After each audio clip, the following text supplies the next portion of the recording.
Michael, you are the Biden expert here. What stuck out to you today?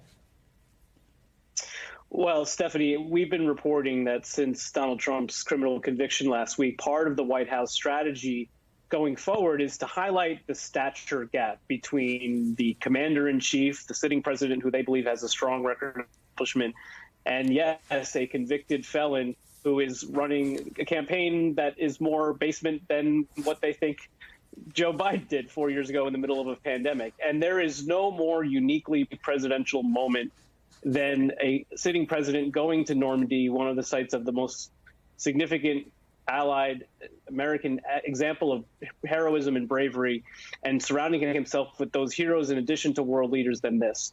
We saw Donald Trump today speaking to some World War II veterans by Skype from his plane.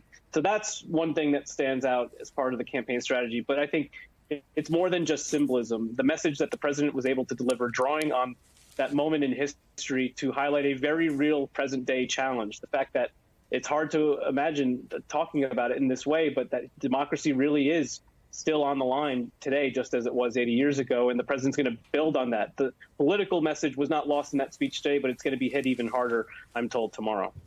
Nayera, what did you think of that speech? To Michael's point, you heard the president over and over sort of warning about how vulnerable democracy is.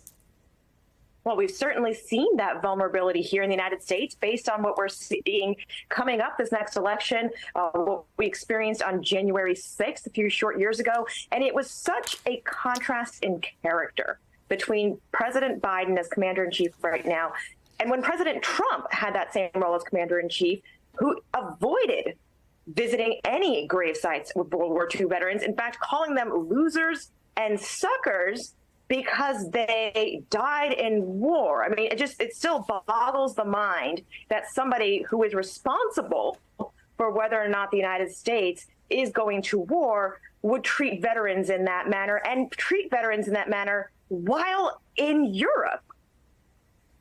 All right, Luke, you get the tough one. Solve this puzzle.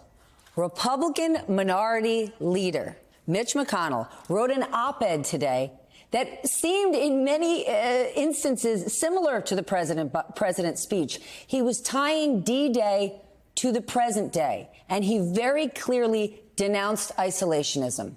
This was the head scratcher for me, because I would like you to remind our audience of where Donald Trump and the majority of the GOP stand on isolationism right now. Right. Well, Mitch McConnell is in a, I would say, diminishing position within the Senate, and he knows that. And, you know, I spoke with him recently about this very issue, and he says the final years of his life in public office will be to try to bring the Republican Party back away from isolationism. He believes he wants to try to remake it back into the party of Ronald Reagan, and he wants to fight against the Trumpian impulse to, you know, have this sort of isolationist mentality where they reject aid to Ukraine, they reject NATO, and they reject helping our European allies. You know, and I think President Biden's speech tapped into that today, right? He was appealing in some ways to those sort of traditional Republicans who joined the party because of Ronald Reagan, because they wanted to see strength abroad. And he is trying to hold himself out there as their candidate, not Trump, but the traditional Republican candidate in some ways on foreign policy. But Luke, what traditional Republicans? Mitch McConnell may have a diminishing role. He may be leaving the Senate, so he has the chance to speak his mind. But the idea that he wants to bring back that Republican Party, he's voting for Donald Trump. He has said it publicly.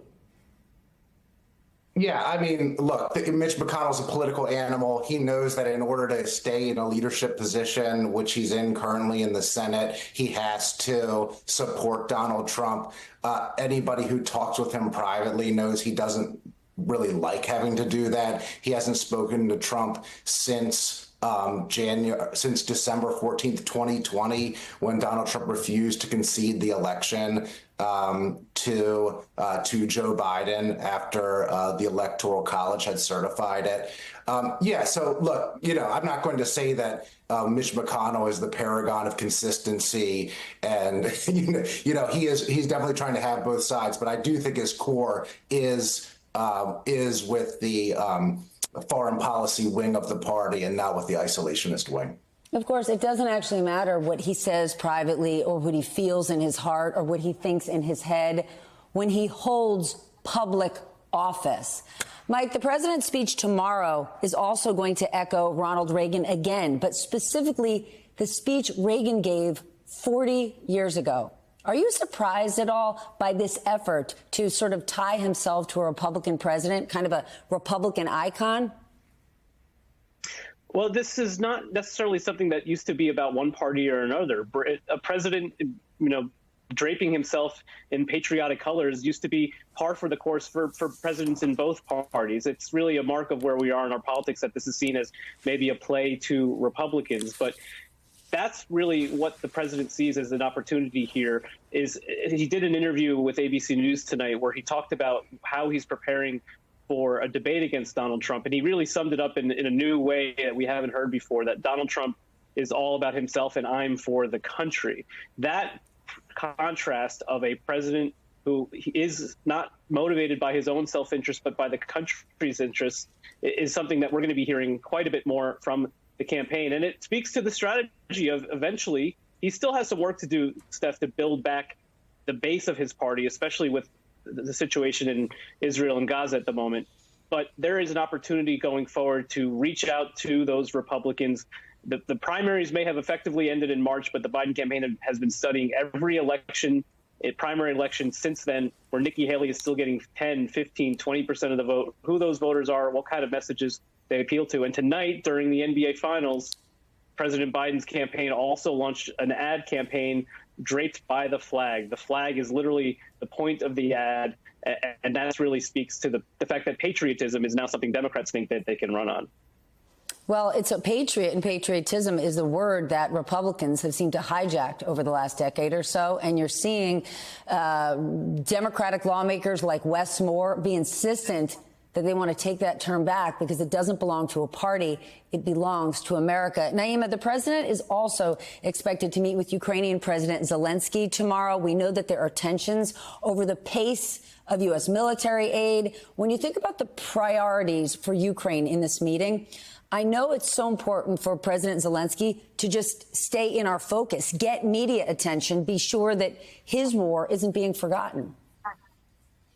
Well, and his war is up against Russia, which is not an accident that the idea of a country invading another, trying to change borders at its own discretion, which is what happened in World War II, is what we're talking about in the moment with Ukraine. The Reagan aspect is also another parallel. Russia, that was the adversary for Reagan, Cold War era politics. And so tapping into that spirit, not only of the greatest generation of standing up for democracy and for rule of law, but also for standing up against Russia, is going to be a sharp contrast between the Republican Party today that effectively is arguing Kremlin talking points and the fact that the United States and NATO is standing up for a democracy in Europe that needs U.S. weapons, U.S. support every day to take the fight to Russia.